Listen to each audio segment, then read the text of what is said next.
Hi there, my name's Anna and I live in this home with my partner Mick and my 14-year-old daughter Mia and the little dog that you see in the foreground.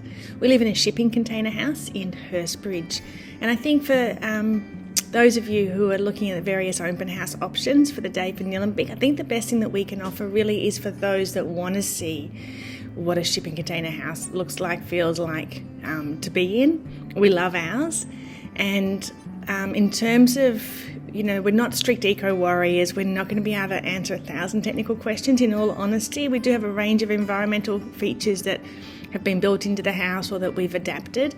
But I think that if you're interested in seeing a shipping container house, then they're going to be the high point of coming to our place.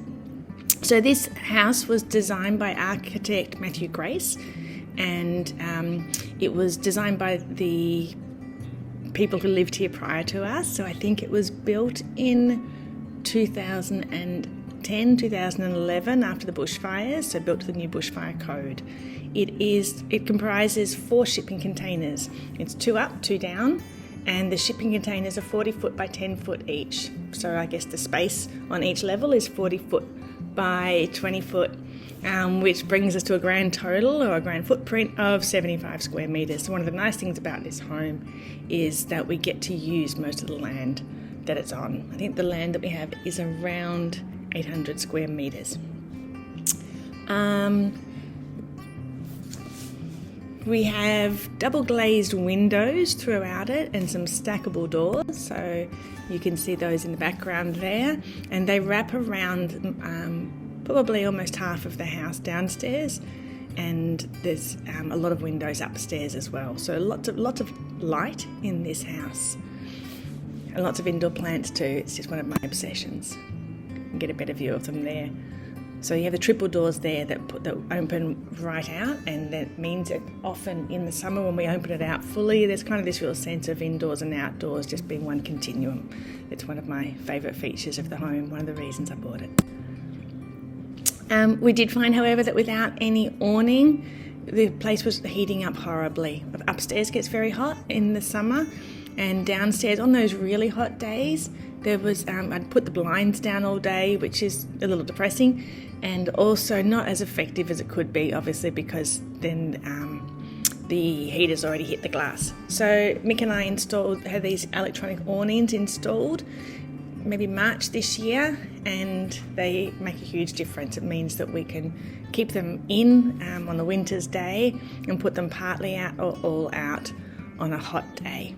Also obviously creates a shady space to sit. But it was also, it was primarily about creating some shade for the house.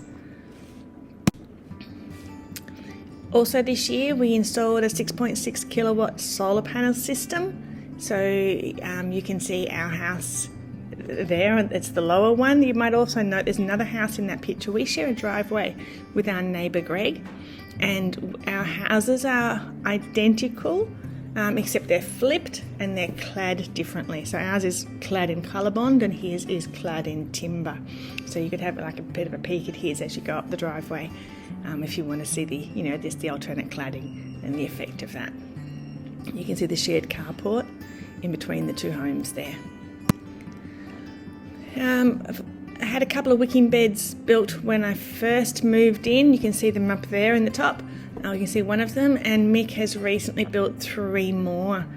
They're terraced, these ones, and I'm kind of holding off for another month or so until I plant them out ready for the spring crop. So hopefully by the time you come through, they'll be thriving. They're actually done quite interestingly in that Mick has them all plumbed together, so we only fill from the top inlet pipe, and then the pipes go right through and down at the outlet pipe at the bottom. He's put like a hose connector on so that we can then channel any of the excess water to go out into the garden. This was a lockdown project last year, one of many, so we dug this out. We swore never again, and we're going to try and dig in this land. Any who live out here would know what it's like digging through rock and clay. And we have a greenhouse. I'm really still learning how to get the most out of it, but it's a good process. The house already had these tanks when we moved here, so that's a 9,000 litre capacity, and it runs some of the garden taps, and when they're low it switches, so it pumps from the tank when the tank has water, and when there isn't water in those reserves then it switches to mains.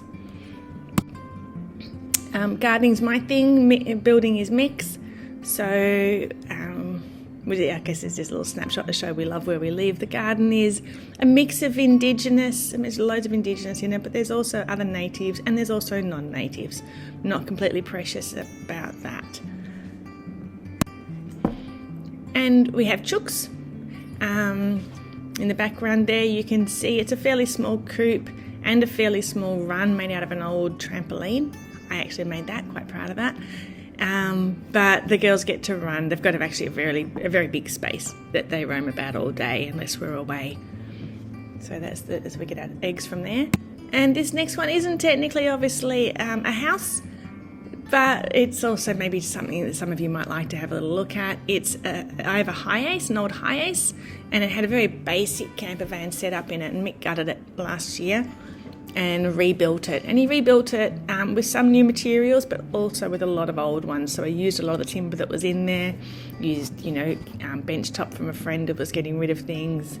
Yeah, I stripped back an old tabletop and we've used that for our table in there. So it's just a cool little camper van setup if anyone wants to have a look at that. So we'd love to see you on the day. If you have any questions in the meantime, I'm not sure if there's a way you can contact us or not, but you're welcome to. Thanks.